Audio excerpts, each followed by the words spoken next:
And my physician, the one who actually gave me the letter so that I could even join because I had so many allergies, is Dr. Eric Pozeski. Do you have his bio that we can run through?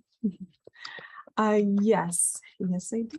Let's look in the, see, and guys, just so you know, in the back of the Empower You magazine is all of your short bios and photos, so everybody can see that. And so whenever you get ready to do any business, look in your magazine so that you know who they are. So here is our medical doctor, Eric J. Pozeski. Let's read about him, introduce him. Absolutely. Employee Health Medical Director, GODSU Jewish Chaplain, Medical Doctor Eric J. Pozeski, MD. Eric J. Pozeski, MD, is board certified in internal medicine and palliative care. Dr. Pozeski provides both inpatient and outpatient care for adults in his internal medical practice with a special interest in geriatric medicine. His clinical interests include management of acute illnesses, chronic health concerns such as hypertension, high cholesterol, and diabetes management, functional medicine, preventative medicine, and physicals, as well as general medical care and procedures. Dr. Pozeski received his medical degree from the University of Florida College of Medicine in Gainesville, Florida. He went on to complete his residency training at Good Samaritan Medical Center in Phoenix, Arizona. He is currently serving as the Employee Health Medical Director, where he uses his skills in functional medicine to help prevent and treat COVID-19 infection and the 1,600 employees of MJHS. Dr. Pozeski, I turn it over to you. Thank you. Thank you very much. And I wish everyone a wonderful day. Today, I was just going to talk about trying to stay healthy. To do this talk, I consulted the CDC and wanted to find out from the CDC's perspective, what are the greatest risks towards the majority of people in GODSU, which are the African Americans. So when I did, I learned that the top 3 causes of death are largely preventable.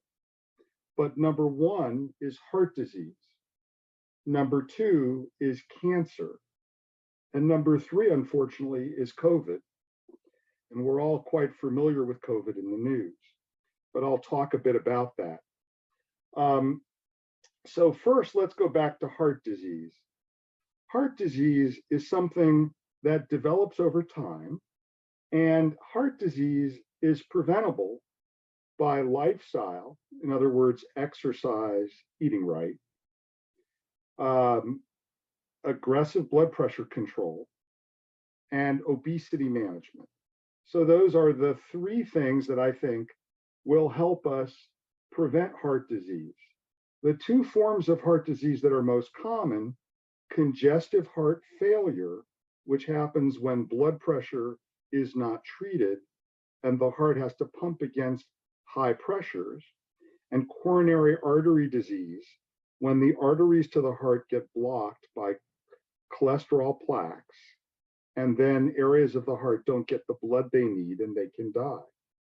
So those are the main reasons why people die of heart disease. And largely this is preventable if we do take care of our blood pressure, if we do take care of our weight, and if we do monitor things like our cholesterol and our blood pressure. The second thing is cancer. And cancer once was thought to be bad luck. And I think there is a sense of bad luck in cancer, but in large part, cancer can be prevented. And the way cancer can be prevented is by doing the things that help us avoid it. So the number 1 thing is smoking and stopping smoking. But the number 2 thing is to avoid burnt meat. So my father, bless his soul, loved to eat the burnt ends of anything. And he didn't understand that those burnt ends have, because of the way they're burnt, nitrogen in them, and those nitrates in the meat can become carcinogenic and are a cause of colon cancer.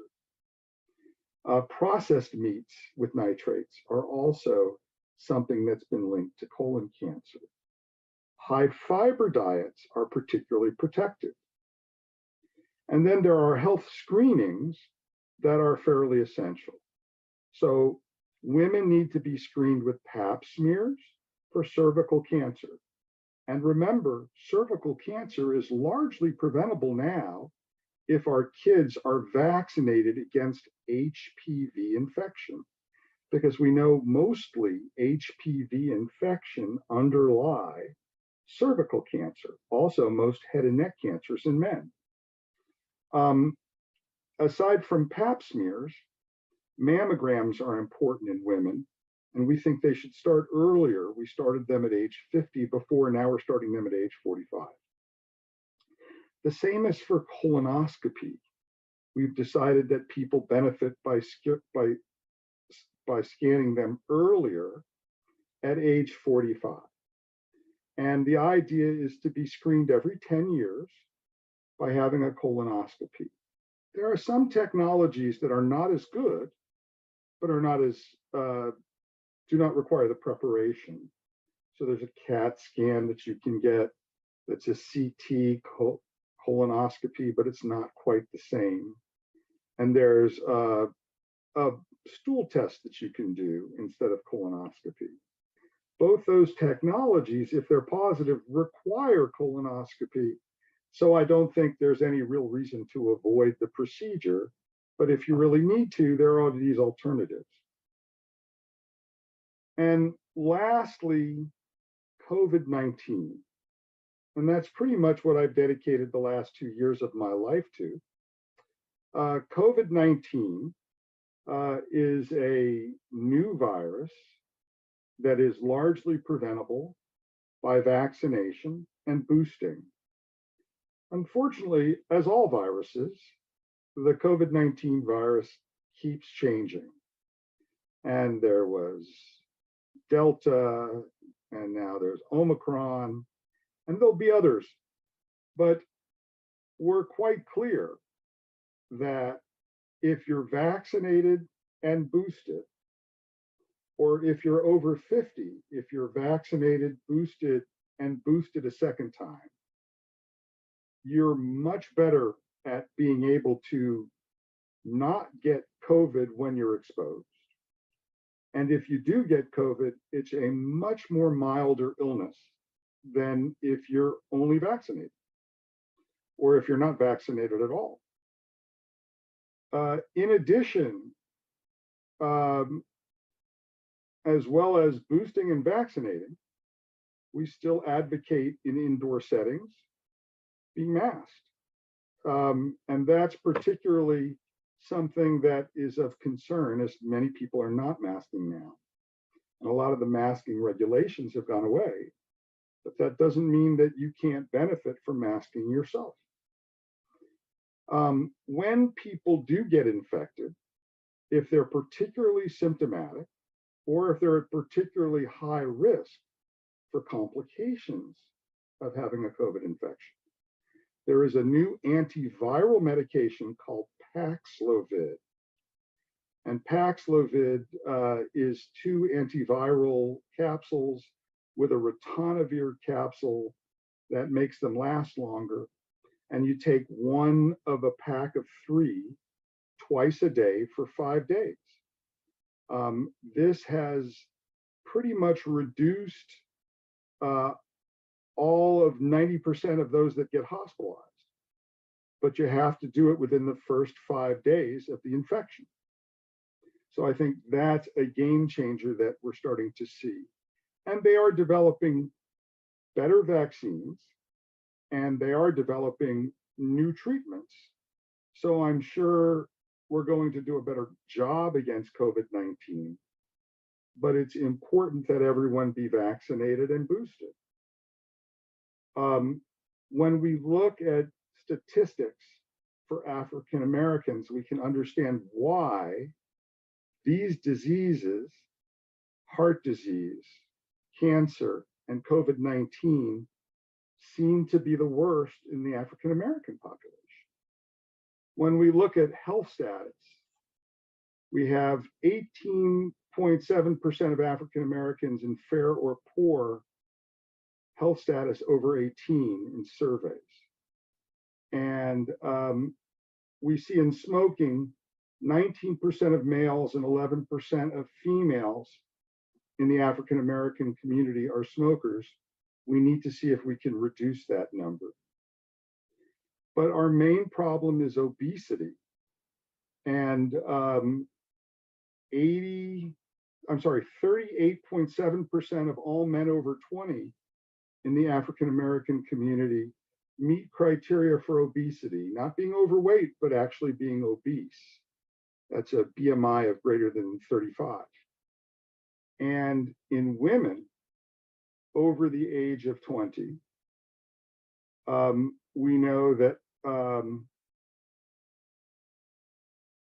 that it's 55.9, so almost 56% of the population meets criteria for obesity. Furthermore, this was made from data that was based on 2018 data. When we use 2022 data, we are concerned that these numbers will rise. When, obesity, we know, is a huge driver of high blood pressure, of diabetes, and of congestive heart failure. So we can see how this moves people towards heart disease. In hypertension, that's another issue of concern. 56.8% of men over the age of 20, so over half of people over the age of 20, do have high blood pressure. And 57.6% of women over the age of 20 have high blood pressure and need medication to get that blood pressure down to a normal range. Furthermore, when we look at insurance coverage, 14.5% of those 18 to 64 have no insurance using 2018 data. So we have a significant population that is not covered and therefore aren't getting the care they need. And this was not quite studied over the Trump year. So I think this number is going to increase. So I've tried to do a brief description of some of the factors leading to the three largest causes of death in the African American community. But clearly, these are large causes of death in all communities. So I think it's useful for everyone to think about. But more than that, to be a doctor means to be an educator. And I'm open to questions and concerns from the audience, and I'll try to address it as best I can. Dr. Eric, we just want to first of all tell you how much we love you. Yes. and my other son Jordan, and just all the things that you've done for our family. You mean so much to us, not just as a member of GODSU, but as a lifelong friend and a friend of Dr. Willis's for the past 40 plus years. I had a question, and as you know, I told you that I'd gotten COVID, and I knew exactly who I got it from, et cetera, my physician's office. I found that you're so correct in that, because you had encouraged me to get not only the 2 vaccinations, but the booster. I can remember I was fighting you because I was like, I'm allergic. And you told me what to do. You told me to take the antihistamine before And I didn't do it the first time. I was disobedient and I had a little breathing problem. And the second time that I took the second vaccination, I did what you said. I did it before, like 15 minutes before. I had no problem at all. And then I did the same thing for the booster. What you also told me was that all the preventative things, which I did, which I was taking the calcium, I was taking the zinc, I was going in the sunshine, I was exercising, I was eating healthy, and mostly vegan, pescatarian, all the things that you said. Can you just talk to people about some of the preventative things they can do and things they can do to build up their immunity so Okay. that, you know? So I'll be happy to talk about that. So first of all, what we were just talking about is that some people do get an allergic or a para-allergic, it's not really allergic, but it's a systemic allergy-like reaction to getting a COVID vaccine. And the way to minimize that is to take an antihistamine that's non-sedating so you can still function. And that would be either Claritin, Allegra, or Zyrtec, but all of those have gone generic. So you can buy the generic versions, loratadine, cetirizine, and I can't remember the other ones generic. But if you take the generic version or the brand version, and you take it the day before you vaccinate, you take it the day of your vaccination, and then maybe the day after and the day after that, it will definitely reduce your symptoms of a systemic nature. In addition, to kind of help with the swelling that goes on where you get the vaccination, you can take a non-steroidal anti-inflammatory like ibuprofen or naproxen, but you always would take that with food. And you would just take that while your arm is swollen to help with those symptoms. Finally, if you're having problems sleeping, then the sedating antihistamine known as Benadryl would be helpful. And 25 to 50 milligrams at bed would be more than enough to get you to sleep and also to help your symptoms so that you feel better in the morning. So that's what I tell people to do to get over vaccination.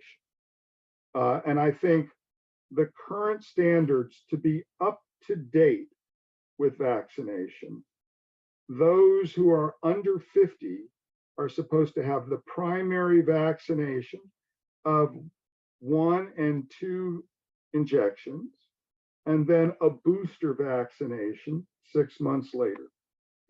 But those of us who are over 50 need to have a vaccination, a booster after 6 months, and another booster 5 to 6 months after the first booster. So 2 boosters to be up to date if you're over 50. If you're up to date and you unfortunately come into contact with someone who's COVID positive and you learn it afterwards, the CDC says you just wear a mask, and if you get symptoms, you test, but they don't require you to quarantine. If you're not up to date, so you've had the vaccination but not the booster, or you're over 50 and you've had the vaccination and the booster but not another booster, okay, then without being up to date, you're supposed to quarantine for 5 days and then test to get out of quarantine and then mask for an additional 10 days. So you save 5 days of quarantine by being vaccinated fully. Aside from vaccination, we know that there are lifestyle and vitamins that can prevent or make more difficult viral infections. So I'm going to talk about that right now. So there's 4 lifestyle things that you can do. Number 1, you can drink lots of fluids to keep yourself very hydrated. So basically, if you are peeing and you pee yellow, you're not drinking enough. You need to drink so that your urine flows out clear, just like water. And when you're hydrating like that, you make it more difficult for viral infections. In addition, okay, Everyone should sleep a minimum of 8 hours because that's regenerative sleep that's very important for the immune system. We know that fruits and vegetables have the antioxidants that prevent these infections, so increasing fruits and vegetables is always a good idea. And the last thing is really sort of interesting, and that is to take an alternating temperature shower twice a day. And so what that means is you go into the shower, you turn it on as cold as it'll go, and you let the cold water run on you for a minute. After that, you turn it as hot as you can stand, and you let it run on you for 3 minutes. And then you repeat that 2 more times. So it's a 12-minute cycle of a minute of cold, 3 minutes of hot, a minute of cold, 3 minutes of hot, a minute of cold, 3 minutes of hot. And if you do that twice a day, we know that it's going to increase the population of immune cells that fight viruses. So I think it was really a beautiful study that they did to show this. They followed those strange people in Scandinavia that are lucky enough to have saunas attached to their houses. And in the winter, they stay in their saunas. And when they get hot, they jump into the snow, buck naked, and run back into the house, and then go back into the sauna. And they do it again and again and again. And when they do that, okay, the people around the houses said they're going to die of some cold or infection because they go jumping out into the snow naked. They're going to get sick. So a bunch of doctors studied them. And interestingly enough, the crazy people who have saunas and jump out into the snow are not so crazy after all. They had the lowest viral illness incidence of any group ever studied. And when they drew their blood and compared it to their neighbors who didn't jump into the snow, they found that the people who went from the sauna to the snow and back had the highest level of hunter-killer immune cells in their body. And those are the exact cells that kill viruses and remove them. So we think that the hot and cold alternating shower is a great idea, unless you live somewhere in the snow and have a sauna. And then you can do that. We also know that there are certain vitamins that boost the immune system. So we recommend during COVID time, people can take a gram of vitamin C. That's a big old pill of vitamin C, but it's not harmful at all. You pee out what you don't need. But a gram of vitamin C seems to be very helpful at making the immune system work at its maximum. We know that vitamin D3 is important. So vitamin D3, and we recommend 5,000 international units. It's the same as 125 micrograms. It's a little yellow gel cap. It's not very much. But the 5,000 international unit dose really does help the immune system as well. And because zinc, when it's inside a cell, prevents viral replication, we tell people to take 50 milligrams of zinc a day. Now, there's a strong antioxidant that you can take, and we think it's useful during COVID time. And that is NAC for N-acetylcysteine, but it's sold as NAC, and you can get it in a gram dose, and we recommend a gram twice a day. And then there's a thing called quercetin. That's Quercetin. The quercetin is a yellow powder made from fruits and vegetables. So it's a compound of fruits and vegetables. And we recommend you take 500 in a capsule twice a day for prevention. If you're infected, we recommend you take 500 or a gram twice a day. So that's the way we've been treating COVID at as well as most other treatments. We've been using this in our employees. When Paxlovid came out and our employees are symptomatic, we give them both the vitamin regimen and the Paxlovid, and we have not had a person need the hospital since the Paxlovid has come out. That doesn't mean we won't have someone in the future, but that's just what we're doing now. But I think those were good questions, so I'm happy to answer others. Yes, and we definitely have some comments as well as questions in the chat. One thing that I wanted to share that I see in the chat right now is I am blessed to be a part of GODSU's family. I've learned a lot. And also, thank you so much, Dr. Eric, for your help, advice, and contributions. There are wows as you were sharing some of this information, and I was writing down copious notes because it's very important, some of the statistics that you were sharing with us, as well as some of the strategies to be able to keep our immune systems up. Let's see, I see Chaplain Field Harris. Oh yes, just give me one moment. This is interesting, the cold versus hot shower to fight immune system illness. And I do want to share that I went to my first, it was like a Turkish spa in New York.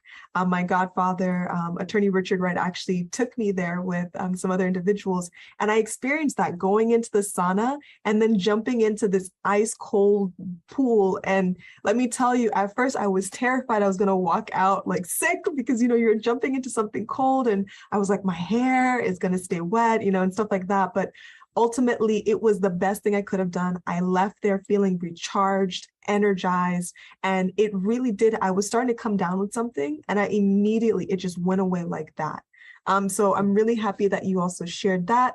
And then a question that I see here by Dr. John Osarenren is, if you're above the age of 65 and hypertensive, but love to fast and pray, is fasting helpful? That is actually a really good question. So I don't know that fasting is hurtful or helpful, but we know that obesity is another risk factor for COVID. So if you're hypertensive, that's a risk factor. If you have coronary artery disease, that's another risk factor. If you have diabetes, that's another risk factor. If you're obese, that's another risk factor. So a lot of times fasting can be useful in terms of helping with weight regulation. Fasting has its own religious benefits, and I don't have a medical opinion on that, but if people wish to fast, I think that's fine. I think there's been evidence that intermittent fasting programs really help with weight control, and if a person needs to control their weight that way, that's fine. I think it really depends on the person and how they choose to work on weight. I know that sometimes, how can I put this? Sometimes there's so many comorbidities in a person that reducing their weight quickly has significant benefit. And for those people, seeing someone who's trained in obesity management is a good thing. I have started doing this with our employees and using a diabetes medicine called Ozempic, and many of them are diabetic, so it's not hard to use the Ozempic. Okay, it's a very minor injection once a week. And on average, these people lose about 40 to 50 pounds per year, which is almost favorable to a gastric bypass, but without surgery.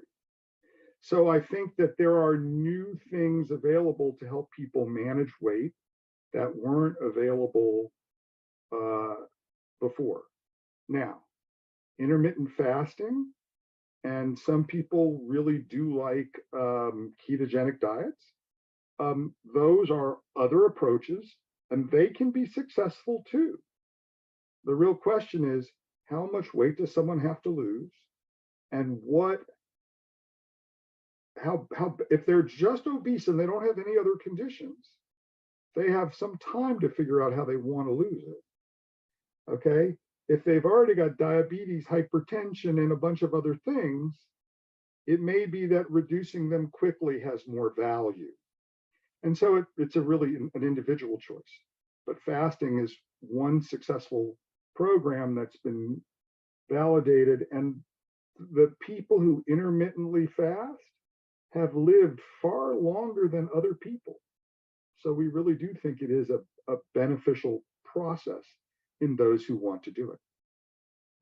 That is so well said. And I'm actually finishing up my thoughts on what you shared, especially as it relates to intermittent fasting, because it is so true. I mean, I am someone who's actually used intermittent fasting over the last few years, and so has my mom. And one thing that we've learned, for example, is that oftentimes we don't realize that we're eating far beyond the portion size. You know, when you're going into restaurants or you're going and you're even, I've been guilty of this, not sometimes, you know, reviewing the serving size of my favorite, you know, snack or dessert. And you the car tells you. Yeah. Oh yeah. I was about to say that. I didn't pay attention to that, but it's through talking to Dakar, you know, and realizing, for example, he weighs out all of his meals. He meal preps. And he taught us, you know, like the different portion sizes, like, for example, like, being able to measure things out. If you don't have a scale like he has, you can measure things out based off of the plate or your fist. I remember, is that still true, Dr. Eric, to be able to No, he's actually, I don't think I taught him that, but that's true. So I'm glad you guys have Dakar. I wish you could spread him around. And I wish it was a virus, because then we could all just get sneezed on. I know, it could be contagious in a good way. Yeah, he's amazing. I think that portion size is a huge concern, and that's actually why the diabetes medicines seem to work well, because they also talk to the part of the brain that is hungry, and people want to eat a lot less and a lot less fat food, a lot less greasy food per serving. And so it seems to be beneficial in that way to the diabetics or the weight loss people who are using it.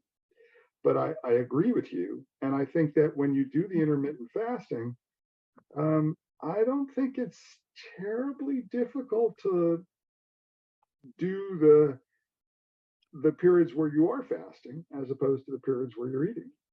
Mm-hmm. So I think, but you know, that's a lifestyle change that's useful, and you can play with it, or you can get advice on it from people who have done it. Yeah. I think that that it can be very useful. And you know what? I've actually I remember you had shared with me, you were like, Cairo, I feel like you've been working out. And it's true, because the thing about it is that I've lost about 40 pounds, I want to say, in the last 2 years, maybe 2.5 years, starting off with the intermittent fasting. And then what I started to do was work out fasted in the morning. So I was doing strength training or running, and then I would break my fast a little bit later on in the day. And that is something that really helped me. Now, I haven't worked out in about 1.5 months to 2 months, just because it's been really busy with bringing the globe. But with that being said, that's something that I look forward to continuing to do, because I realize that my understanding, and of course, Dr. Eric, you're the doctor on this. I'm no doctor, but my understanding is that it helps when you're fasting to do strength training and working out, because then it helps to increase your metabolic rate. And I wanted to know if that's something maybe you could share a little bit more about, or, if that is something that you've also heard, but that's something I've read in various articles. An exercise physiologist knows more about that particular issue. Very but true. I think if you feel good at breaking your fast later after your exercise, that's fine. Whatever works for you, and with my powers of observation, you've been doing something right. And if it's been intermittent fasting, that's great. Yeah, thank you. Thank you. And Dr. Eric, she didn't give me any credit, but I started it first, but she looks better. So oh my goodness. Actually, that's not exactly true. I know, we look alike. That so you know, that's not exactly true. So we've noticed that you both have become fitter, Mm. and so but I can get away with telling her easier than I can get away with telling you. So that's why I tell you. So do people have questions from the No. community? Because I'm interested in answering any questions people have. Mhm. I'm here. Well, it's funny because people don't really have any questions. They're more so just thanking you for the comments. Oh, now we just have a new one. Okay, they were thanking you for the information. And I see now, what is the name of the pill for diabetics that help you lose weight? I think you had said, is it Ozempic? Ozempic? Ozempic. And it's Ozempic. Ozempic. Can you spell that, please? Because I've seen it on the ads on the TV. OZ, like O like Oscar, Z like zebra, E like Edward, Sure. M like Mary, P like Paul, I like indigo, C like cat. Ozempic.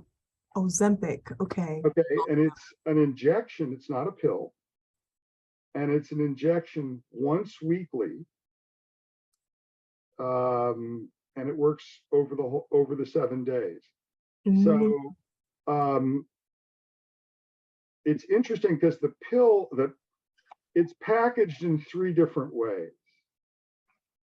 For people who are non-diabetic and just want it for weight loss, it's packaged as Wegovy and sold at a higher cost. Oh, wow. Okay. For people who use it for diabetes, it's branded as Ozempic. It does control diabetes beautifully, but it also causes weight loss in diabetics and non-diabetics. So from my perspective, Ozempic is the preferred way to go if you want to cost efficiently use that medication. Okay. Now, there is a pill form of the medicine that you're seeing advertised all over the place. And that is, generic name is called semaglutide. And Rybelsus is another form of it. Rybelsus is spelled in a weird way. Rybelsus. But the Rybelsus, which is a pill for diabetes that's taken daily, okay, doesn't cause the weight loss that the Ozempic does. So it's much more effective via the injection if you're trying to lose weight. If you're trying to control diabetes, you could do it with the Rybelsus if you didn't want to use an injectable. But I think the injectable has greater value for those people who also have obesity. These were all very good questions. And again, I see the last message saying, GODSU family, I really appreciate you all. We are learning so much, and I cannot agree more. I believe Dr. Eric, also known as Uncle Eric, we're so grateful for all of the information and the recommendations that you gave us. I have several pages of notes that I wrote down here, reminding myself to get sleep, because I know that that is something that I've been lacking. So this is a reminder in order, not just for the sake of staying energized, but also remembering to keep the immunity up, we have to get sleep. So with that being said, thank you again for being part of this panel. My pleasure always. I think,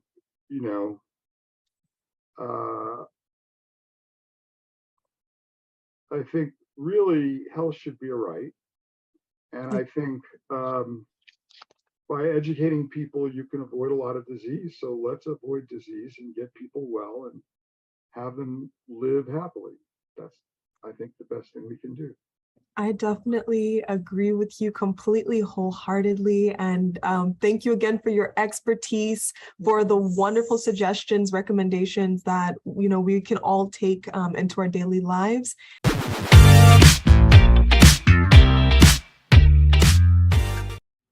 Okay, I hope you enjoyed that. I want you all to like, subscribe, comment, and share. and stay tuned. We have some more messages that follow. I'd love to see you tomorrow morning as we do have our God Success Teach and Pray every day. And I look forward to seeing you next week on our Wednesday Icon Talk. Thank you.